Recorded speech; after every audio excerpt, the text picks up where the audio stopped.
Clyde, I gotta be honest, I don't always like it when you are the true expert. That's a challenging thing to say, considering that is your title on this show. Welcome back to Survivor Analytics.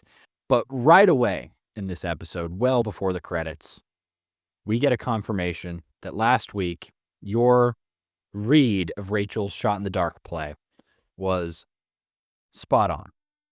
And I watched that and I went, oh, well done, Rachel. And then I went, oh, God, Clyde's going to be smug about this. So welcome back to Survivor Analytics. I'm the non-smug member of the cast. I'm the voice of the people. My name's Jack. And with me, as always, his royal smugness, King Smug III, the true expert. What's up, Clyde? Hey, Jack, and what's up, party people? We're back. I'm as smug as ever, and I have more smug comments to make this week. I have a lot more predictions I want to line up. I'm Great. surprised that you didn't mention the other things I predicted correctly in this episode. I did not only predict the fact that Rachel played her shot in the dark to anticipate the idol. I think I also said last week that Saul was not winning the season. I predicted that Kyle would go home, and that was wrong, but I was still right on my Saul read. While you and Zach and Gary and Alexis were hopping on this podcast and giving Saul the winner every single week for like a 3-week stretch, I was the one person here that said Saul's not winning the show. And look what happened. Here we are. Yeah. But later on in the podcast, probably towards the top with some of the events that happened right after Tribal Council, I have my official winner pick for the season. I gave a whole speech last week about how I wasn't sure who was going to win at the final 10, and that's something I've been able to predict every previous season. But given the information that we got in this episode of Survivor, I'm like 90% sure I know who's going to win at this point. Who?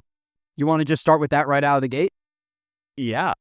I think the winner of Survivor 47, and this is based on the edit more so than their actual gameplay through this season, I think it's going to be Rachel, which is very surprising considering that Rachel started the season pretty invisible on that original Gotta tribe. It seemed like Sam and Andy were the main characters there, but I feel like Rachel got a lot of content this week that was completely unnecessary, and it was meant to kind of build her up as a better player than her resume might suggest. So out of the gate, we get her entire explanation for the shot in the dark, which is something we didn't really need as viewers, but the edit presented to us anyway. We also get Rachel reconnecting with Andy. The two of them agree to work together in the long run, and they do an entire flashback sequence. Like, Yes. It's weird because we've done flashbacks to other Survivor seasons and making comparisons. In 46, we saw it was Maria and Charlie compared to Denise and Malcolm, who you don't know about yet, but we'll meet them at some point. So we've seen flashbacks to other seasons, but never a flashback within the same show, which I think is kind of ridiculous.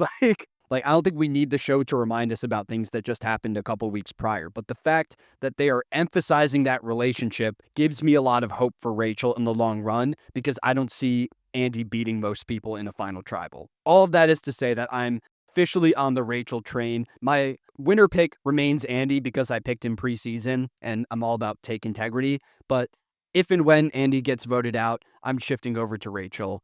How did you feel about Rachel's opener for this week?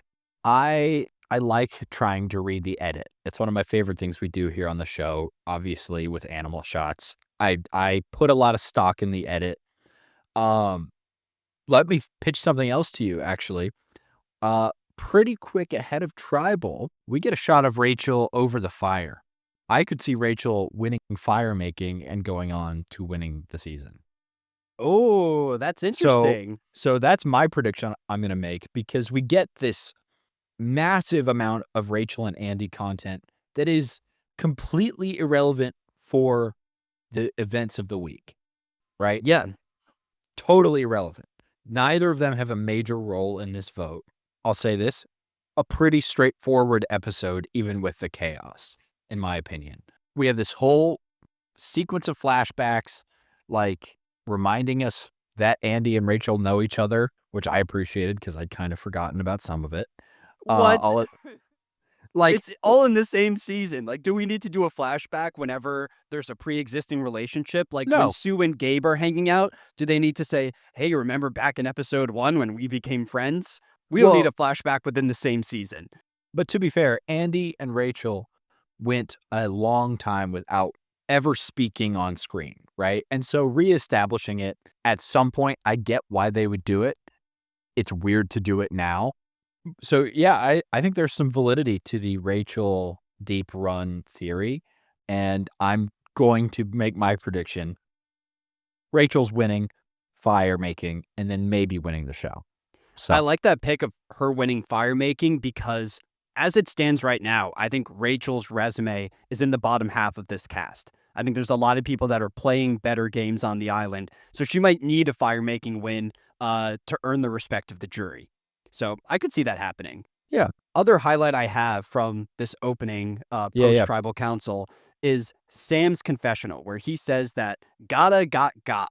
It seems like Gata as a tribe is starting to dismantle at the start of this episode, but I feel like one of the storylines for this week is the rebuilding of Gata. It starts off in shambles, and by the end of the episode, you have Andy, Rachel, and Sam all sitting next to each other and game planning at tribal council.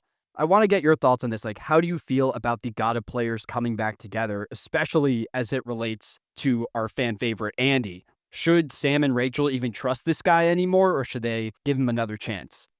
I think for Sam, he's going to use whoever he can, right? Sam's in a pretty desperate spot. I think for Rachel, more friends. I don't think Rachel feels in any way, shape, or form threatened by Andy.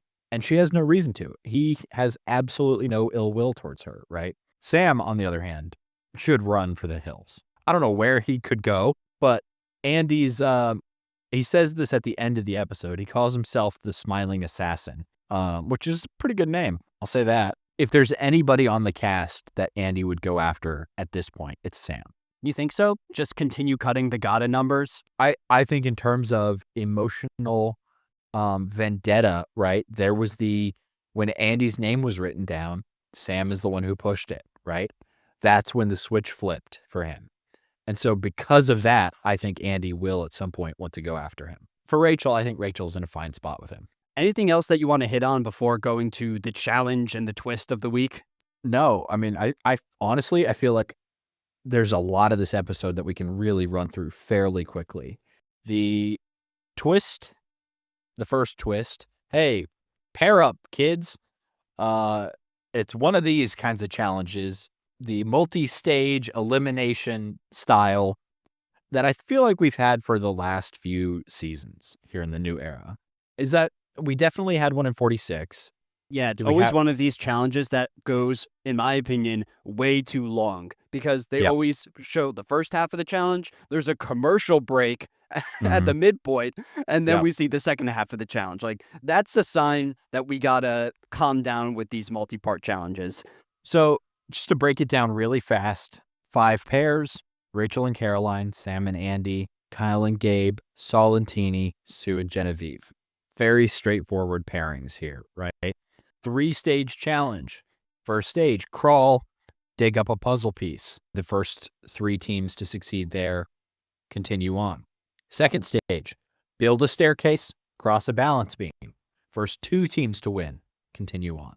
The third stage, individuals, the final 4 players now have to do the balancing thing where they're inside of a box and they have to stand with their feet against the walls of the box on the little footholds. Is there a name for that part? Because we've seen that before. There definitely is. Which season did we see that in the past? Was it a new era one or was it one of the older seasons? I think it was, and I want to say we saw Bruce do it. Really? Or there was a similar endurance challenge that Bruce did. That was the one where they had their arms out and they were holding stuff or balancing stuff. Oh, That's what I'm thinking of. But it was a very, very similar thing. So it's called, I got the name. It's Chimney Sweep is the name of it. And we saw it in Survivor 44 as well. 44. But I don't remember it in 44. You're kind of testing my knowledge at that point. Lauren won this challenge. Good for her. Do you remember Lauren? Nope. Remember Lauren, a member of Ratu? It's fine. I'll just go cry about it. I mean, that's what you're here for, my friend.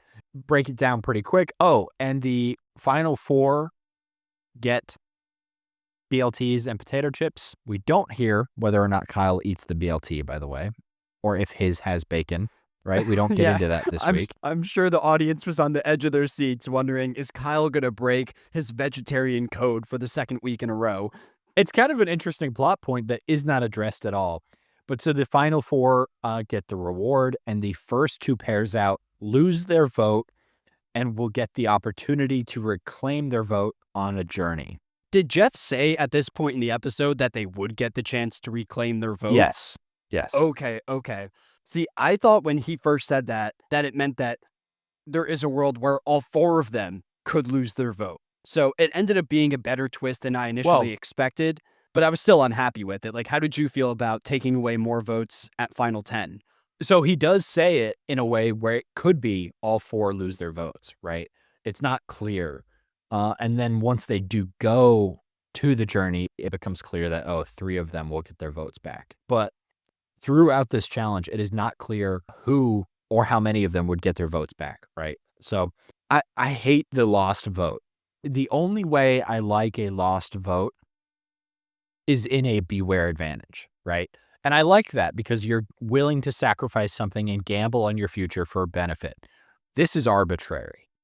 This is a twist we did not need to fill screen time. Just give us a reward challenge and a regular challenge at that point, right? Like, I think when it comes to lost votes, I think production should treat lost votes like sprinkles. Like, you do it every once in a while, but you don't want to be loading up everything that you eat with sprinkles and trying to make it more exciting than it needs to be. yeah, this is like putting sprinkles, like if there's sprinkles on cake, great. But if there's sprinkles on the tacos before the cake, what are you doing? Yeah, it's a disaster. And Yeah. this is a season where production is taking out that jar of sprinkles and dousing it every single episode. Yeah. Because we have not had a tribal council where every contestant has their vote since episode 3. It's been 6 weeks in a row now of contestants going, and there's someone that's unable to have any say in the outcome. So, I don't know. It's just been a lot this season. I don't think it's been as egregious as previous seasons because typically it's only one person at a time missing their vote, but it's still something that's difficult to keep track of. And I doubt the average viewer at home knows who has agency and who doesn't. Yeah. It's just a pain. When we get into the Mario Party realm, we're not happy. I'll break it down really fast, this challenge, right? Well, do you want to just say any highlights? We can say like fun moments from the challenge and then just say who wins and talk about the winner. Well, the fun moment I have is when Sam and Andy tear the bag that's buried in the sand. They pull too hard. So Sam and Andy are in close second in the first stage of the challenge behind Gabe and Kyle. They have to dig up a puzzle piece that's buried in a bag. They grab hold of the bag, try to yank it out, and it tears. And they cannot recover from that tear. And they lose because of it. Sam, Andy, Rachel, and Caroline lose their votes at this stage. Do you have anything from stage 2? Main thing I noticed from stage 2, and this really extends for the entire challenge. Did you notice what Sue was wearing? No. Sue was wearing a black tank top with red lightning across it. And do you know who wore that earlier on the season? That's Rome's original fit that Sue was wearing to the challenge. That's funny. I think it's hilarious. I wish they brought it up earlier in the episode because it feels like even after Rome is gone, contestants are kind of dunking on him. There was a secret scene that was released as well where after the Rome boot, Saul goes back to camp and takes that same tank top and wears it. And since Rome's a slighter guy, Saul was kind of stretching it out for him. So that's hilarious. And then I have no highlights from stage 3. Gabe wins. Gabe wins, and thing that I wrote down from stage 3 as I was watching it, because it comes down to Gabe and Kyle, and I immediately thought Kyle needs to throw this challenge. He cannot win 4 in a row. If Kyle wins 4 consecutive immunities, he's basically putting the biggest target possible on himself, and he's relying on challenges for the rest of the season. So I thought this was good by Kyle to let someone else win. I don't know if it was intentionally thrown or if he just dropped out, but regardless, I do think this is good for Kyle's game. Do you want him to keep trying in these challenges since you're the challenge guy? Yeah. Do you want him to go for the record? Because the record's 5 on a season. I want Kyle to get the record. I want Kyle to win every single challenge and win the season based on challenge wins. Because I've never seen a challenge beast, a meat boy, truly win the game. Okay, maybe one day. Hopefully I not hope this so. season, though. I'll also note that when Gabe wins the challenge, he does a little dance. Did you recognize that dance? Did you understand the significance of that dance? I thought it was a Fortnite dance. I think it might be a Fortnite dance, but it wasn't originally a Fortnite dance. That is the dance done by Ray Lewis, the linebacker of the Baltimore Ravens. Oh, so it's a classic Baltimore move. Okay. Yeah. So he's 'Cause from Baltimore, where he's a radio host, I think. So it was a nice homage to his home city. yeah, okay. Because I knew it was a he's a Maryland guy, a Baltimore guy, and I just didn't get the reference. So that's cool. I appreciated it. It was a nice character moment from Yeah. Gabe. I feel like he's been a little bit more in the shadows the past couple weeks, so I was happy to see more of him on screen. So we can go after the challenge. Do you want to talk about the reward group or the Let's do losers? I mean, let's talk about the journey. Let's do that first. Okay. Because I think that's the most interesting, and then everything else. I have a hot take on essentially cutting the narrative or my hot take on the rest of this post challenge section would cut short a great deal of debate, but we'll come back to that. So we go on the journey, and they find out 3 people will get their vote back, 1 will not. They are playing legally not Jenga. It's metal instead of wood, cards instead of logs, and it's build triangles instead of platforms, but it's Jenga. Caroline loses her vote. That's it. That's really it. I will say I like this challenge Yeah.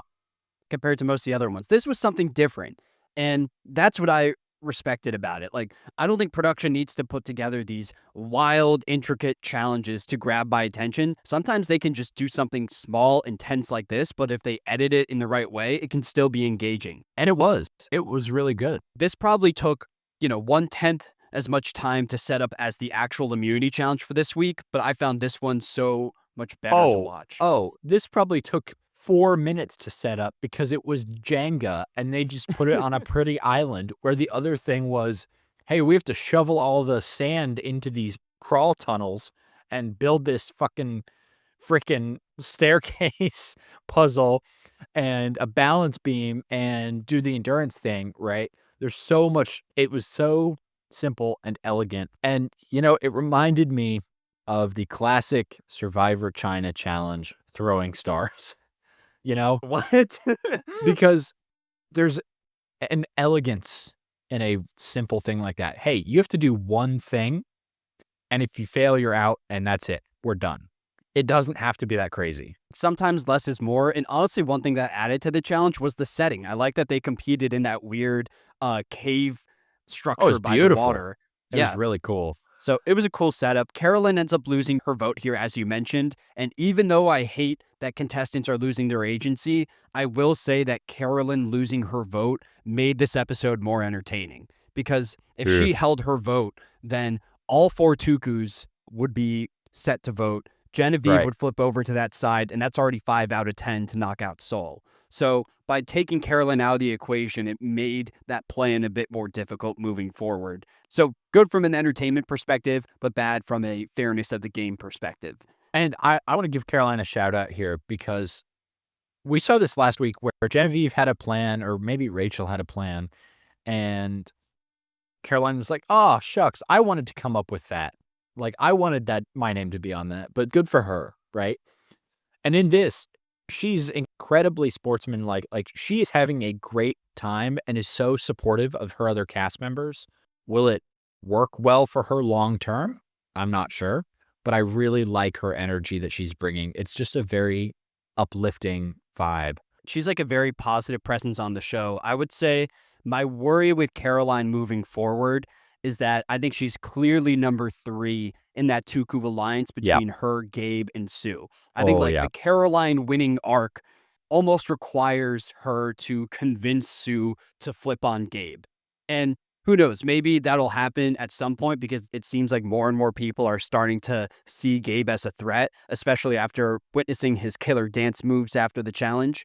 So maybe that plan will fall into place without Caroline's active work, but I think that's kind of a necessity for her to have longevity here. Yeah. There's 2 camps. Well, do we want to talk about the reward group and the BLTs? They eat BLTs. Oh, yeah, there's some fun stuff here. Actually, Yeah, yeah, there's yeah, yeah, the yeah. best comedic moment of the season. Oh, I don't know how I forgot about this. So, we go back to camp, they're eating their BLTs, and, Gabe and Saul are both really enjoying their BLTs. Gabe enjoys his in a way that I really appreciate because I have gotten a lot of flack for doing this in my personal life. Gabe's given a little moan and a little groan when he's enjoying his food. I do this on a regular basis where I just sort of like have a noise of appreciation that I don't realize I'm making, and then people kinda give me a look. By people, I mean my partner, typically. I think it drives her nuts. Do you make this noise like no matter what you're eating, or is it like when it's a good meal, it's a sign Dude, of like you enjoying the food? Or is it like you're waking up, like grabbing a granola bar out the door and then you're making the noise as you're running with your snack? it's not any food, but it's not really good food. Like, I'll be eating a sweet green bowl at my desk, and I'll just be like, "Mm." Like, it does not deserve it, but if it hits, it doesn't matter what the food is, it matters that it hits. And then Saul is burping up a storm, and wow. That's all I gotta say is wow. What how did you feel about this as a practitioner of dental hygiene? Are you a fan of burping? I don't know if it has any real effect on your oral health. I like the segment at large. I thought it was funny that we get a little burping competition between Gabe and Saul. One thing I wrote down is that typically in the new era, when a contestant's going home, production gives them like their moment in the sun. You might remember in Yeah. 45, I think Kendra had in her elimination episode this big confessional on how she felt like connected to her dad on the island because of some of the events that went on. Later on in 46, we see Banu stand up and give like an entire speech at tribal council before his boot. And Saul doesn't really get that. He never gets his moment to shine in front of the audience. Instead, he just kind of burps on camera, which I think is really funny. Yeah, I mean, it's a fun vibe for sure. Um, and the takeaway from that conversation is let's go after do they declare they're gonna it's Sam, I think. I think it's Sam at first, but that plan like quickly falls apart. Um, Because they're talking and we get a couple shots where they're like, "Yeah, let's go Sam." And then somebody says, "Yeah, Sue's no mastermind." It's not like Sue's gonna be saying, "Let's go after Saul." no, it's Genevieve. Kyle says that Genevieve doesn't have like a strategic bone in her body. Oh, okay, so it's Genevieve, and then immediately Genevieve and Sue. Sue wants to go after Kyle because Sue really does not like Kyle Yeah. for some reason, which I don't understand, but I guess we'll worry about that next week. Yeah. Well, in the next time on, I think she says she wants to kill Kyle. Yeah. Pretty out of character for Sue. But Genevieve wants to knock out Saul here. And she starts pitching this idea to Sue. I want to get your thoughts on this because obviously it's impressive that Genevieve later gathers the numbers against Saul. I think Genevieve has a serious argument for being the best strategic player on this cast. But I don't really know why. Like, what is the rationale for Genevieve there in cutting Saul? Man, I was hoping you'd have an answer, but, um I I think it's that he is a swing number between all these little groups, right? Saul and Teeny are sort of floundering, latching on to whoever will take them. Genevieve's made connections. She's gotten away from the original tribe. But Saul and Teeny are sort of floating between the two remaining big groups, whether or not those big groups exist. And I think Genevieve sees a world where she can get to Teeny. She can bring Teeny in. She doesn't think she can bring Saul in. Part of it's personal.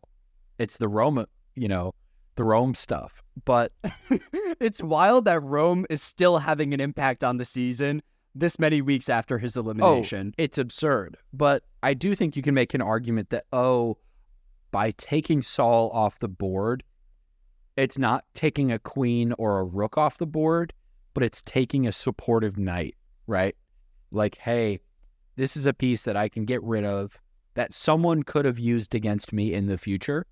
It just simplifies things. Sometimes that's what you got to do.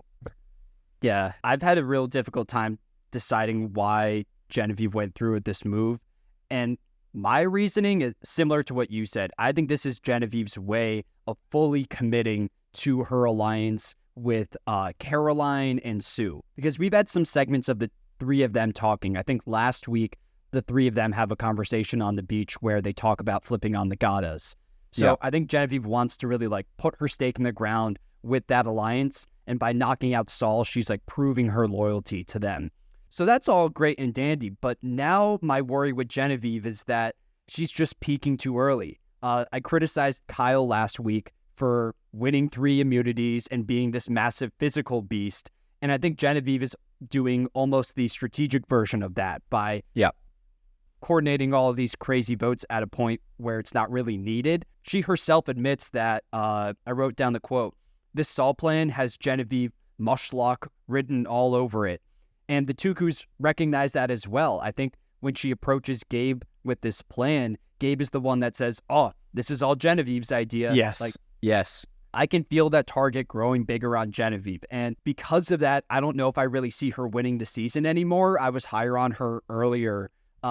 But now I would say her most likely outcome is either that she gets taken out like mid-merge, like final 7, or I could see her reaching the finale, but she's almost like a Maria-esque figure where she goes into the finale and she is so clearly the biggest threat that players would be willing to, help each other in challenges maybe to ensure that she goes out at final 5. But I don't think Genevieve will even get the chance to participate in fire making the way things are looking right now, which is a shame because I really like her. She is up there for one of my favorite characters on the cast. Yeah, I mean, I think that's a fair take, and it will be very interesting to see. There's a lot of unity in this vote. Everyone wants to be on the same page. We're running out of clear bottom contestants to eliminate. There's not a lot of those left. And so it'll be interesting to see if Genevieve is able to continue to play a really strategic game and take the forefront and guide things, or if people are going to go, you know what? Hey, you had some great plays. Get out of here. And also by flipping against the Lavo contestants, we're at the stage now where only Lavo players and Gata players have went home in the post-merge. Tuku has remained fully intact. They still have all 4 of their members. They did lose Tiana, but that was like the weird split tribal where they had no chance but to cut one of their own.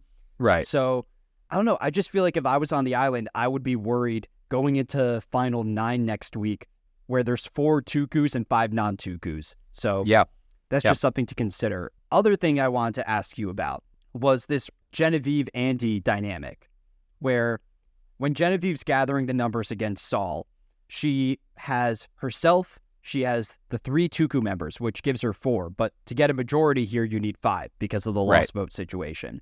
And she originally goes to Andy. And it seems like Andy's on board for this plan. So they have the majority. But after getting Andy on board, she then goes and tells Rachel. Just for the sake of bringing Rachel into the loop, like, how do you feel about Genevieve roping in more people than she really needs for this scheme? Is this a sign that she's tight with Rachel, or do you think it's more so a sign that she doesn't trust Andy? I think it's a tight with Rachel and hedging her bets. I think the sense I get from Genevieve is she wants to play a bold game, but she wants her bold moves to land with emphasis. She'd much rather have a 6-person majority than 5. Andy's a little bit of a flight risk, right? He is an inconsistent guy. Personally, I would say talk to Rachel, not Andy, but whatever. But I was happy for Andy this week. I need to give the pro-Andy perspective as well, because I feel like by the time the votes start to shake out a little bit, you end up with these 2 groups. You have the group targeting Saul, you have the group targeting Sue, and then in the middle, your 2 floaters. One of them is Genevieve, who ran the whole thing to begin with, and the other floater is Andy. I think people are going to continue to poke fun at Andy because the premiere was so bad for him. But I think outside that first episode, he's played pretty well. Yes. In the post-merge, at least. So now is the time for me to bring up my point. Okay, I'm ready. Rachel is told. Sam goes to Rachel and says, hey, I'm freaking out. What's going on? Rachel says, I can't tell you anything. Sam correctly reads what everybody's planning. Props to Sam. Yeah, impressive move. He goes, oh, are you going after a Lavo member? One of the stronger guys, you're going after Saul. Great read. He then goes to Saul and says, let's go work with Genevieve. So his great read ends at who knows the plan, right? He finds out from Rachel, oh, I know, now I know what the plan is. And then just decides, you know what, we can go try to work with anybody. So he goes to Saul and says, let's get Genevieve, Teeny, Andy. That's 5. Then their question becomes, are they going to go after Sue or Kyle? Some people want Sue. Some people want Kyle. And it gets messy. And this entire sequence is happening as the sun is going down and they are about to go to Tribal. It's the reason Tribal is chaotic, messy. The caption people have to do more work than they've done all season because most of Tribal is these whispered conversations in the background, right? Yeah, you already know the editors are face-palming the second they see Saul stand up at Tribal Council. They know the work's cut out for them in the future. Yeah. And so here's my point. They are too wishy-washy on Sue or Kyle.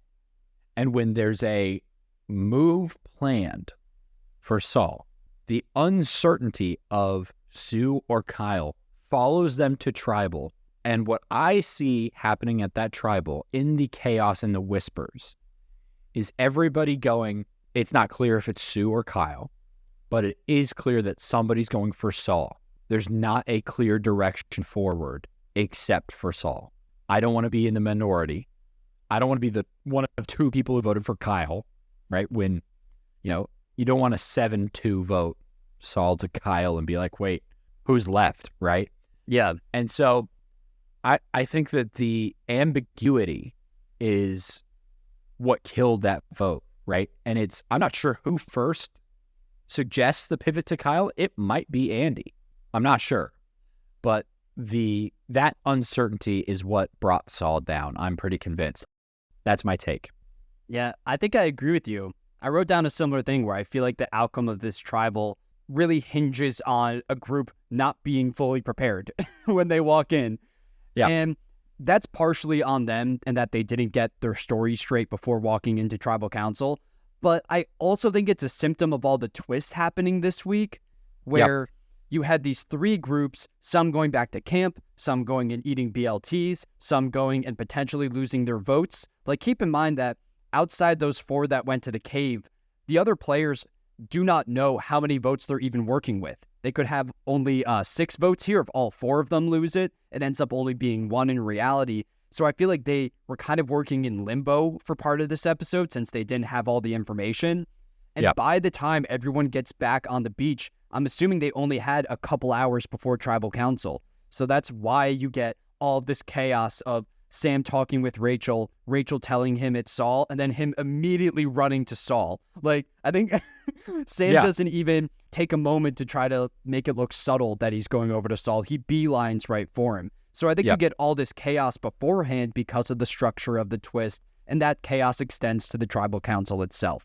So it's kind of just a feature of New Era. Like, production loves this, but I think it's sometimes better, especially if it was 39 days again, you would get more methodical planning leading up to these votes as opposed to these last minute, let's all just go on Saul. At Tribal.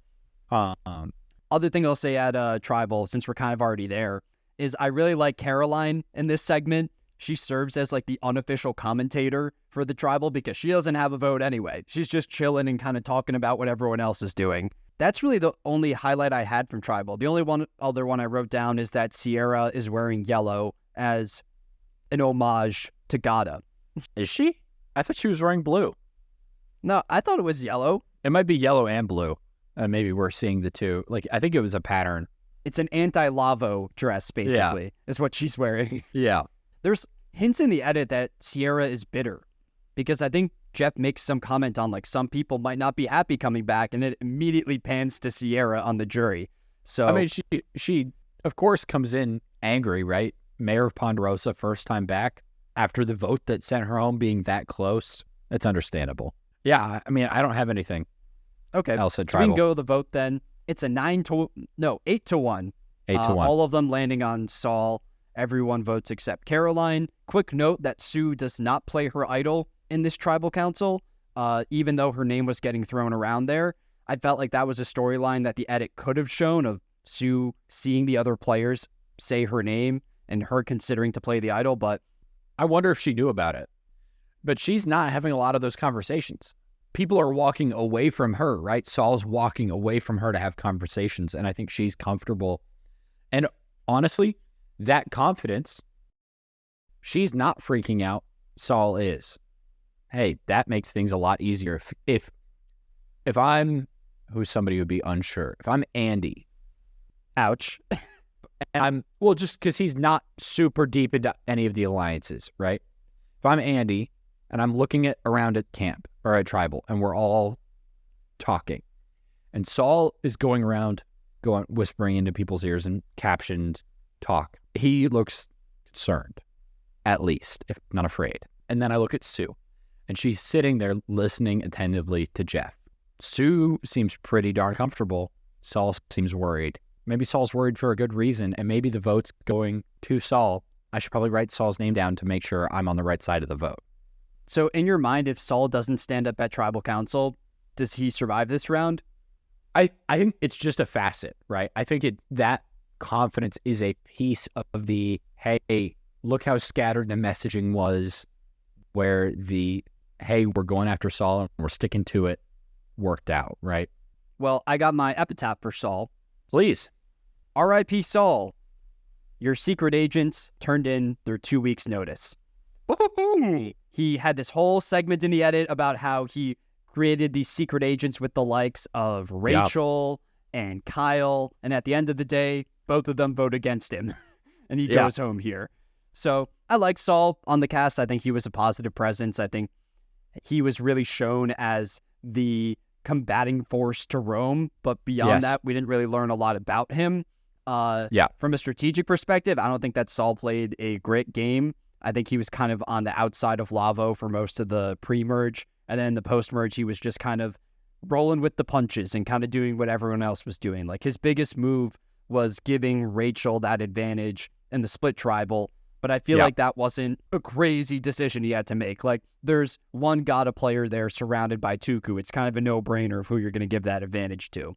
So I thought Saul was cool. I don't think he'll come back, but I think the people who love Saul online, I've seen, are obsessed with Saul. So good for him. He has a whole Saul train behind him. Listen, Saul train. I like Saul train. I really liked Saul. He played one of my favorite games, to be honest with you. I liked his no-nonsense approach to Rome's nonsense. I liked his relationship building with Rachel and Kyle and Teeny. And I don't think Saul was a winning threat this week. I don't think if Saul had made it another week, it would have dramatically increased his win equity, right? Yeah.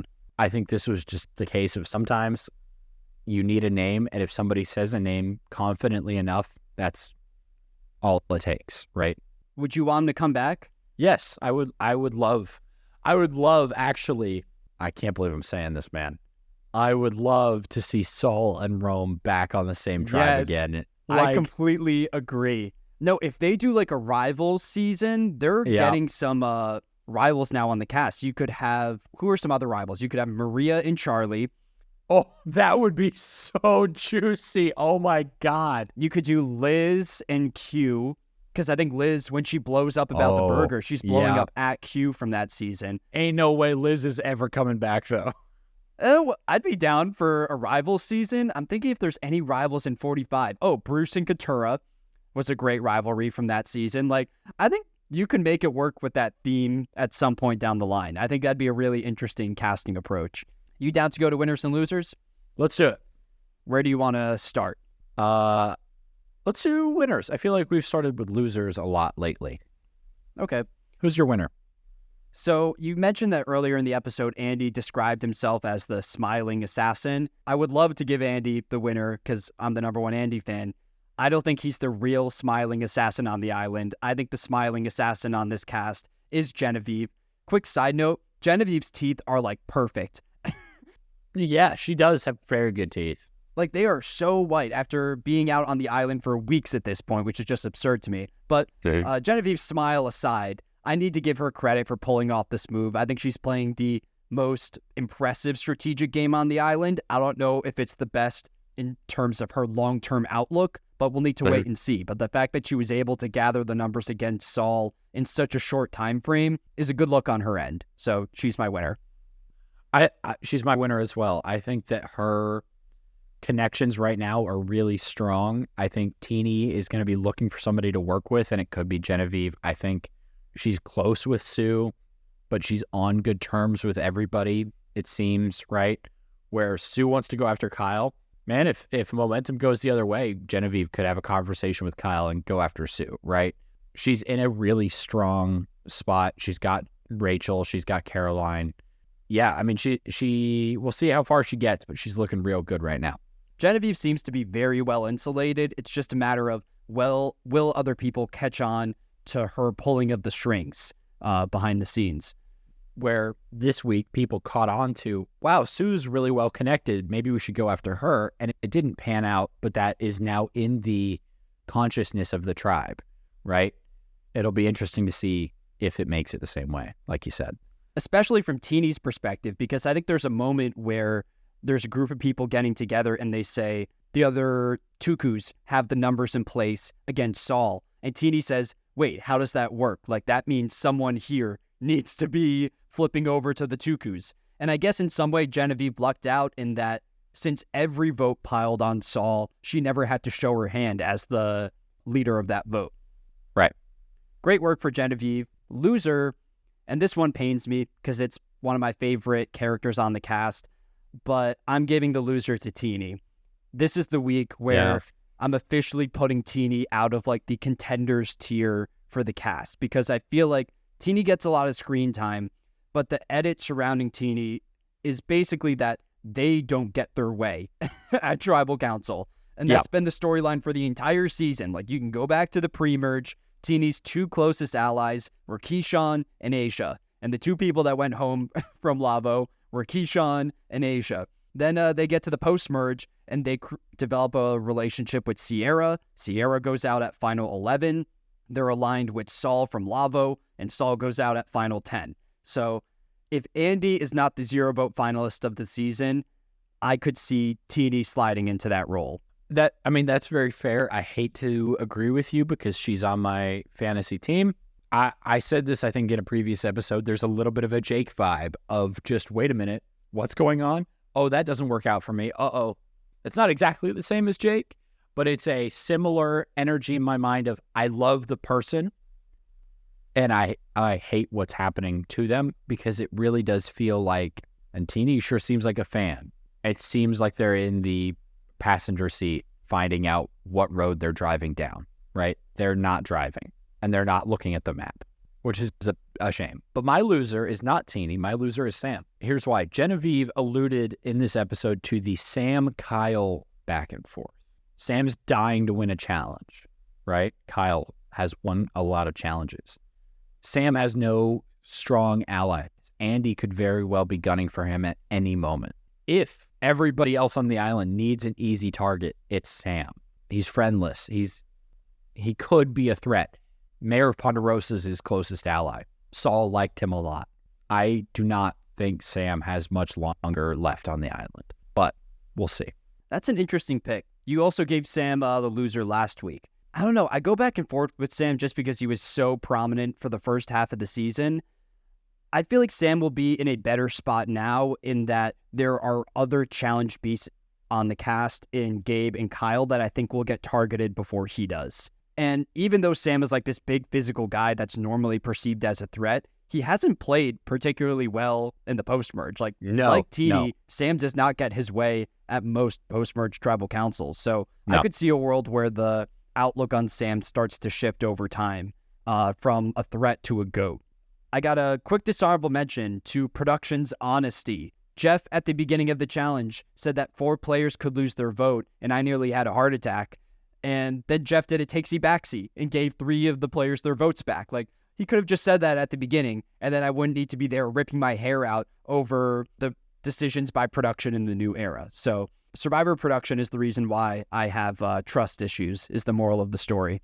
Yeah, fair enough. You can't knock that. That's a very good point. Hopefully it'd be nice to have a season without these so many of these twists, but I guess that's why we have the old seasons to go back to. You know, I'm at the point now where it's like, if you want to put the twist in the game, go ahead, put the twist in the game. I've accepted that. But at least be honest about the twist that you're putting in and don't deceive the viewer or deceive the players with it. And it could be interesting to say, hey, the bottom 2 teams that go out will be competing and half of you will lose your vote, right? Tell them ahead of time. Maybe somebody decides to intentionally go out to fight and knock someone else's vote out, right? And make sure somebody, like, you could get some interesting stuff if you told them the exact parameters of what they'd have to face if they go out that early, right? Yeah. But that might be a little too advanced. My honorable mention this week goes to Chocolade Hagelslag. Okay. Which are Dutch chocolate sprinkles. Because I was going to go down a whole rabbit hole about an animal shot and the Fijian Mastiff bat and mega bats and this guy named John Edward Gray, but I'm not going to go into that. Wait, was there an animal shot with bats this week, or is this just from the opening title sequence? There was an animal shot with bats this week, but it didn't connect that well to any of the plot, and it was right in the middle of the sunset, so it wasn't that good of a... Yeah. So you gave up on an animal shot for me? Well, because I find this more interesting. I wanted to find out who invented sprinkles, and a few different people claim it. Do you call them sprinkles or jimmies? I've never heard them called jimmies before. So the name jimmies is a Philly and Boston and New England term that a company in Bethlehem, Pennsylvania claims to have invented. So check that. But sprinkles are also known as hundreds and thousands, jimmies, vermicelli, Hagelslag in Dutch, right, which is the same root as the Dutch word for hail. Here's what's interesting about chocolate Hagelslag, though. For some reason, this isn't a dessert. It seems to be a lunch that people eat in the Netherlands. They take chocolate sprinkles, sandwich bread, they butter the bread, and they cover it in chocolate sprinkles. Oh. That's the sandwich. It's a sandwich of butter and chocolate sprinkles. There's a picture of it here on the Wikipedia page for sprinkles, if you're curious. Picture a open piece of bread covered in chocolate sprinkles, and I mean, you can't see through them covered. It looks nasty. I kind of want to try it, though. Well, do they toast the bread? Because people toast bread and just throw peanut butter on top. I feel like that's kind of culturally normal here, so I could see a world, or people put Nutella, which is basically a dessert, on their bread. I can see a world where you just throw sprinkles on it and fully commit to the bit. So it's very similar to fairy bread, which is a Australian or Kiwi dessert, which is not chocolate sprinkles, but just regular sprinkles. Fairy bread you don't toast. So okay, maybe we all have, what's it called again? What's the name of it? Chocolate Hagelslag? Chocolate Hagelslag. Hagelslag does not sound like a very appetizing name. No, it's named after hail. It's literally named after hail because it's a northern country that said, you know what? We're throwing hard stuff. We're calling it hail, basically. Okay. Well, I'd be down to try it at some point. Maybe I'll make one at home this week. Yeah, you know what? This is your homework, listener. Try it at home and post it on your social media. Be sure to tag us in your chocolate Hagelslag attempts. Oh, man. If we get one person to do that, that will make my year. That someone cares enough to, one, listen to the end of the podcast, and two, actually make this dish. Listen. If anybody does it and we see it, personal shout out and a thank you next week. I'll keep an eye out. Yeah, you will get my dishonorable mention next week is your reward. But tune in next week for The Smiling Assassin and Final 8. It's Final 9, but see you then. Crap.